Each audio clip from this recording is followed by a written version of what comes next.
Halo sahabat Cafe Barata, berjumpa lagi dengan Dewi Lestari dan kali ini saya akan mengajak Anda berjalan-jalan ke Rumah Budaya Puspo Budoyo.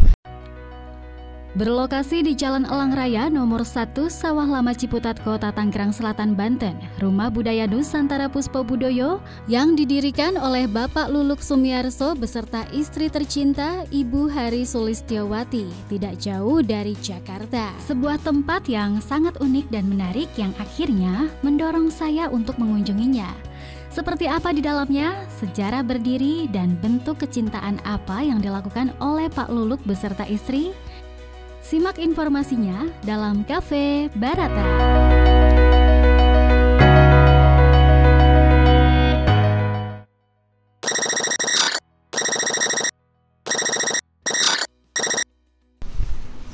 Halo Bapak. Halo, apa kabar?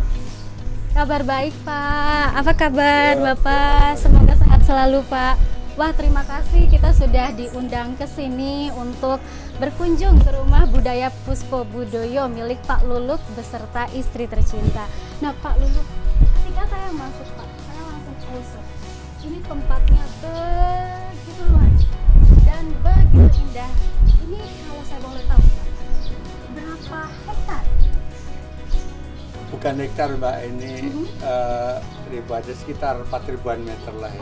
Bukan hektar lah, ini kelihatan karena desainnya aja kelihatan seperti luas, tapi ukurannya sekitar ya 4.000 lebih dikit lah ya. Ini yang dulu ya, kami beli bertahap ya, waktu daerah ini masih sepi ya.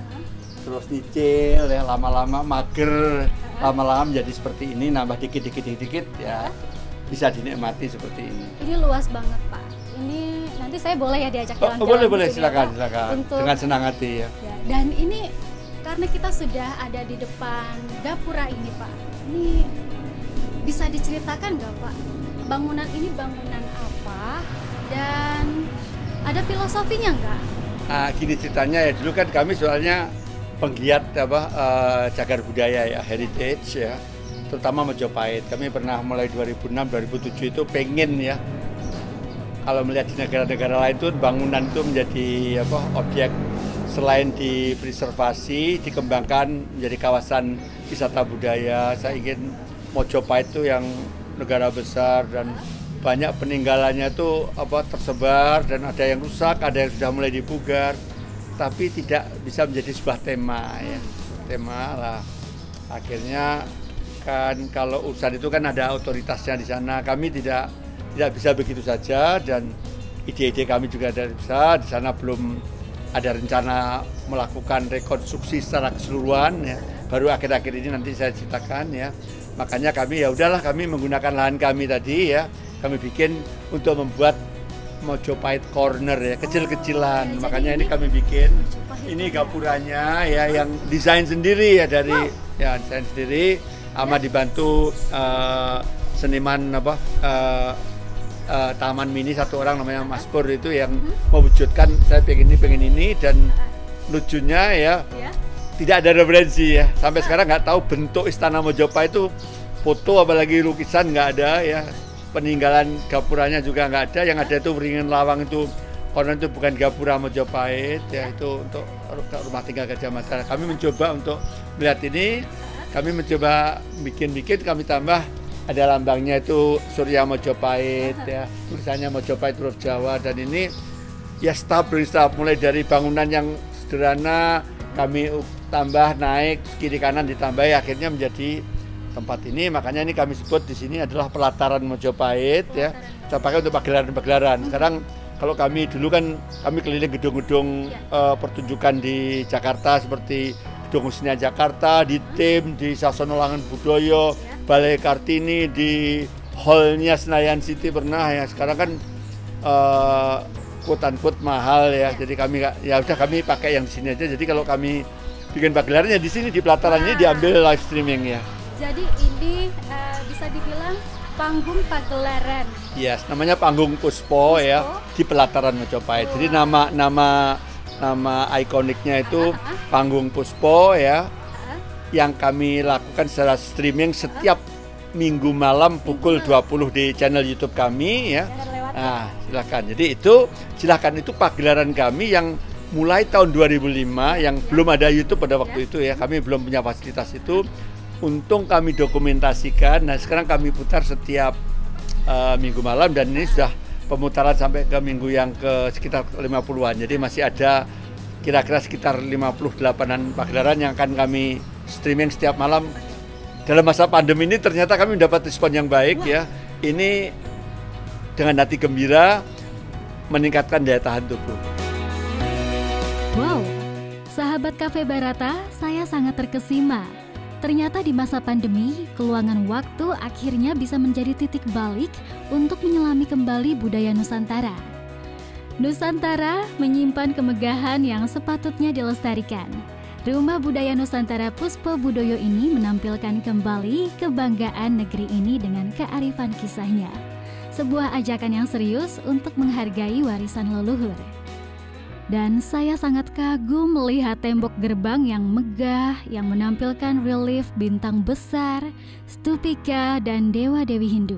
Melalui Mojopahit Corner atau pelataran Mojopahit yang dibangun dan didesain oleh Pak Luluk beserta seniman Taman Mini Maspur, saya seakan dibawa ke zaman kejayaan kerajaan Hindu-Buddha terbesar di Nusantara, yaitu siapa lagi kalau bukan Majapahit. Sejauh mata saya memandang, keindahan dan kemegahan di Puspo Budoyo tak hanya berhenti di Mojopahit Corner saja. Melihat lurus ke depan, nampak sebuah panggung pertunjukan yang luas yang bisa menampung ratusan orang. Saya pun jadi semakin tertarik untuk mengetahuinya. Dan Pak, ini kan kita sudah di depan nih, penasaran nih Pak, mau lihat dalamnya seperti apa? Ayo melihat. Di dalam itu adalah tempat kita pagelaran senda tari Ramayana maupun tidak hanya Jawa aja. Mahabharata, senda tari legenda Sunda, Ciom Wanara pernah. Topeng Malang juga pernah. Jadi ini di sini ya. Pak, di sini ada kita beri round tables ya. Round tables di bawah bulat itu ngadep kayak ini ya. Di sini biasanya di atas ini kita beri trap ya. Jadi bertangga gitu. Jadi orang di belakang bisa bisa menonton ya. Semirip-mirip harapannya seperti amphitheater ya. Walaupun ada juga yang bilang kayak gini kok dibilang amphitheater, ya udahlah panggung kecil-kecilan aja nggak apa-apa. Yang penting penonton bisa menyaksikan dan ini daya tampungnya kira-kira sekitar 300-400 ya. Dengan nyaman bisa duduk di sini dan ya.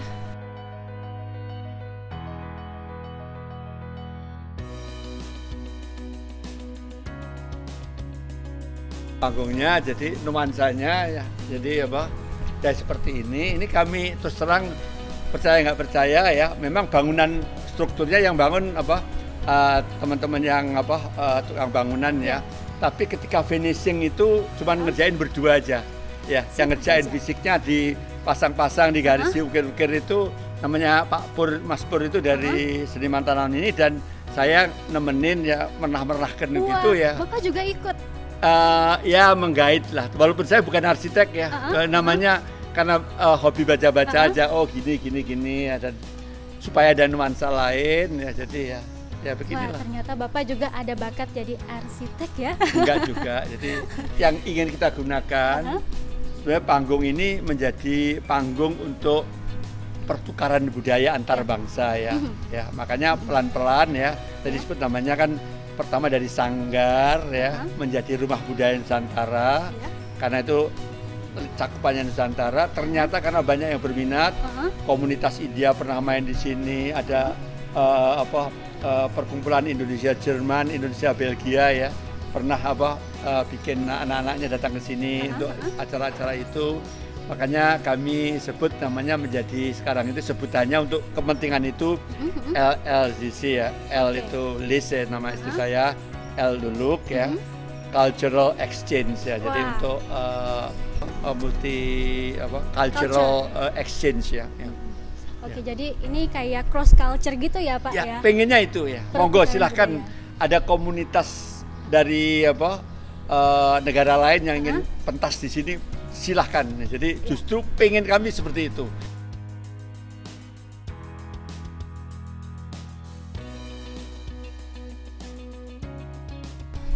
Tadi juga Bapak sempat cerita nih, kalau ada pertunjukan seni tari dan juga lagu yang bertemakan asimilasi budaya, yaitu Jepang, lalu Mandarin, Korea.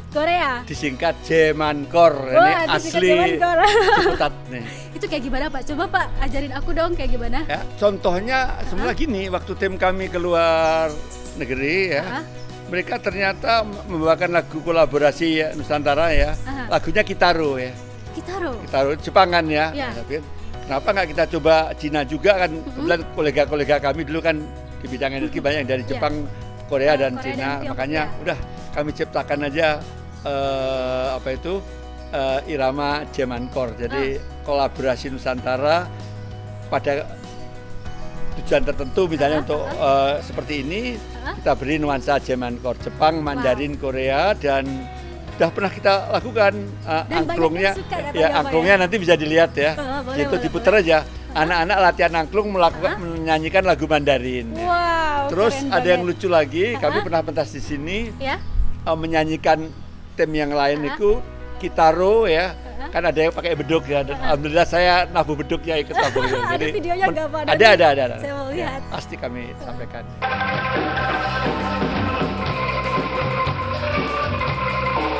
Ini seru banget ya. Jadi pertukaran budaya juga ada, antar bangsa, bener. Terus juga memperkenalkan dan mempromosikan budaya Indonesia pasti juga, pasti ya. Hingga pada akhirnya punya komunitas di luar negeri juga, dan semoga ini semakin berkembang dan tempatnya ini juga semakin terkenal. Ternyata Indonesia ini kan negeri yang benar-benar makmur, kaya, tidak hanya sumber daya alamnya saja, tapi juga keseniannya kalau kita nggak manfaatkan betul-betul ya, kita mempelajari, kita mempromosikan, rasanya ini sangat, itu tadi kayak yang Bapak bilang, merugi. Pernah ketika kami diundang Pak Dubes RI di Vatikan, ya, Bapak Budiarman Bahar, tahun 2013 ya, kita mendapat kesempatan untuk tampil di suatu kayak semacam kastil begitu ya, bukan kastil tapi kayak miniatur gereja gitu yang nuansanya itu sama dengan nuansa di dalam Vatikan itu ya. Dan ketika ke KBRI saya terharu sekali, banyak orang-orang Italia ya belajar gamelan di gedung KBRI Vatikan ya. Situ mereka demikian antusias ya untuk mempelajari dan nabuh gamelan, sementara banyak di antara kita sendiri ya mungkin banyak yang nggak tahu gamelan ya. Saya lebih kaget lagi ketika baca di Google itu ya, lebih 200-an perangkat gamelan Indonesia itu ada di berbagai kampus di Amerika Serikat ya. Jadi banyak kampus-kampus yang mereka mempelajari dan mengembangkannya dengan dinamikanya ya. Saya takut kalau kita nggak mengambil langkah-langkah sesuatu, suatu saat nanti kita belajar gamelan ke Amerika Serikat atau ke negara lain, dan satu yang mengembirakan kemarin udah bulan lalu kalau nggak salah atau 2 bulan lalu ada berita bahwa gamelan diakui sebagai warisan budaya Indonesia ya. Jadi suatu hal yang kita banggakan atas supaya pemerintah melakukan itu, dan mungkin nanti juga jenis-jenis tari musik yang lain ya kalau tidak kita lakukan nanti justru kita belajar dari orang luar malah. Itu kan jadinya malah lucu ya Pak. Itulah yang disebut dengan merugi. Jangan sampai kebudayaan kita diklaim oleh pihak lain seperti itu.